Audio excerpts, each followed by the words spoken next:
একাদশ দ্বাদশ শ্ৰেণীটো মহাবিদ্যালয়সমূহৰ পৰা আমাৰ মাধ্যমিক বিদ্যালয়লৈ গুচি আহিব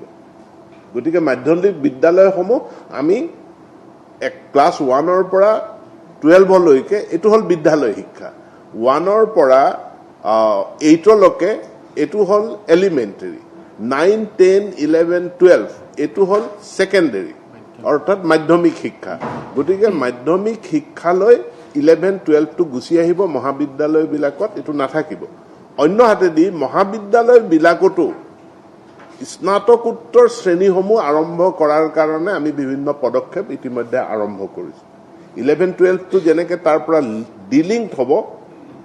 তাত পোষ্ট গ্ৰেজুৱেট কোৰ্স বিলাক মহাবিদ্যালয় বিলাকত লিংক হ'ব ইয়াৰ প্ৰক্ৰিয়াটো আমি ইতিমধ্যে আৰম্ভ কৰিছো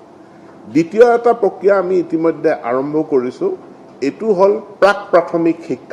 প্ৰাথমিক শিক্ষাটো আগতে আমি সম্পূৰ্ণৰূপে নিৰ্ভৰ কৰি চলিছিলো আমাৰ সমাজ কল্যাণ বিভাগৰ অধীনত অংগনবাদী কেন্দ্ৰবিলাকৰ জৰিয়তে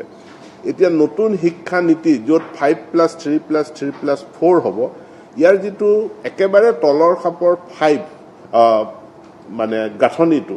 য'ত আমি 3 বছৰ বয়সৰ পৰা আৰম্ভ কৰিম তাৰ কাৰণে শিক্ষা বিভাগ আৰু সমাজ কল্যাণ বিভাগ আমাৰ মাজত আলোচনাবিলাক চলি আছে আৰু আমি টাৰ্মিনেট কৰিব বিচাৰিছো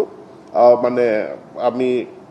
অংগনবাদী কেন্দ্ৰ টাৰ্মিনেট নহয় লোকেট কৰিব বিচাৰিছো অংগনবাদী কেন্দ্ৰ আৰু প্ৰাথমিক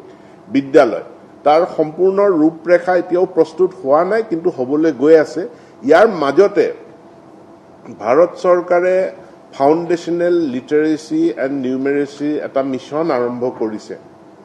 যে মানুহৰ ছাত্ৰ ছাত্ৰীসকলৰ মানে বোধগম্য হোৱা জ্ঞান সংখ্যাৰ জ্ঞান এইখিনি যাতে সঠিকভাৱে দিব পৰা যায়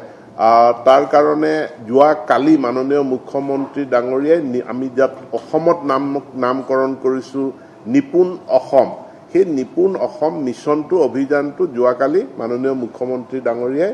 আৰম্ভ কৰিছে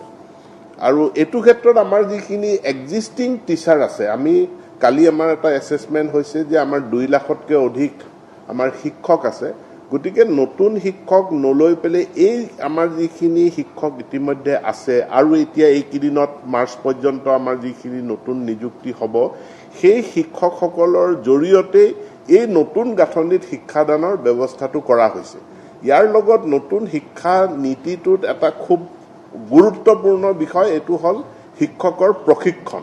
টিচাৰ ট্ৰেইনিংটো হল নতুন শিক্ষানীতিৰ খুব গুৰুত্বপূৰ্ণ অংগ গতিকে ইয়াতো আমি পৰিকল্পনা কিছুমান কৰিছো এটা প্ৰাক প্ৰাথমিক শিক্ষকসকলৰ প্ৰশিক্ষণৰ কাৰণে বিশেষ ব্যৱস্থা গ্ৰহণ কৰা আৰু এটা কন্টিনিউয়াস এডুকেশ্যন আৰু ইয়াত এই কিদিনৰ ভিতৰতে আমি খুব কম সময়ৰ ভিতৰত আমি ৰাইজৰ বাবে মুকলি কৰি দিম যে বিজ্ঞান আৰু অংক গণিতৰ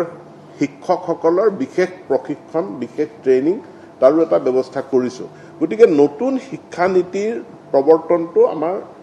আৰম্ভ আমি কৰিলো এটা কিক অফ কৰিছো কিন্তু ইয়াত যিসকল মূল পৰিকল্পনাকাৰী সেই ব্যক্তিসকলৰ লগত আমাৰ পোনপটীয়া ভাৱৰ আদান প্ৰদান আলোচনা হোৱা নাই আৰু হেতু আমি ভাৰতবৰ্ষৰ ক্ষেত্ৰতে মানে যথেষ্ট পায়োনিয়াৰিং এটা ষ্টেপ এই নৰ্থ ইষ্ট এডুকেশ্যন কনক্লেভখন য'ত ইউজিচিৰ চেয়াৰমেন ডাঙৰীয়া আহিব এআইচিটিৰ মানুহ আহিব বিভিন্ন শিক্ষাবিদসকল আহিব ইউনিভাৰ্চিটিৰ বহু কেইজন ভাইচ চেঞ্চেলৰ আহিব আমি তেওঁলোকৰ লগত আলোচনা কৰিব বিচাৰিছো আৰু তেওঁলোকৰ লগত মুখামুখি কৰাই দিব বিচাৰিছো আমাৰ ইয়াতে যদি চাই যে আমি প্ৰিন্সিপালসকলক মাতিছো ভিসি সকলক মাতিছো হেডমাস্টাৰ সকলকো মাতিছো আৰু মেনেজমেন্টৰ মানুহো মাতিছো আৰু নিশ্চিতভাৱে আমাৰ যিসকল ইয়াত বিভিন্ন সংগঠন আছে শিক্ষক কৰ্মচাৰী সংগঠন তেওঁলোকৰ প্ৰতিনিধিও ইয়াত অন্তৰ্ভুক্ত থাকিব আৰু বৰ্তমান সময়ত আমি এই সংস্থাসমূহৰ পৰা যথেষ্ট আমি সহযোগিতা পাই আহিছো আৰু তেওঁ সকলোৰে সহযোগিতাত আমি স্মুথলি এটো কেৰি কৰিব নিউ এডুকেশ্যন পলিচিটো কেৰি কৰিব পাৰিম বুলি আমি ভাবিছো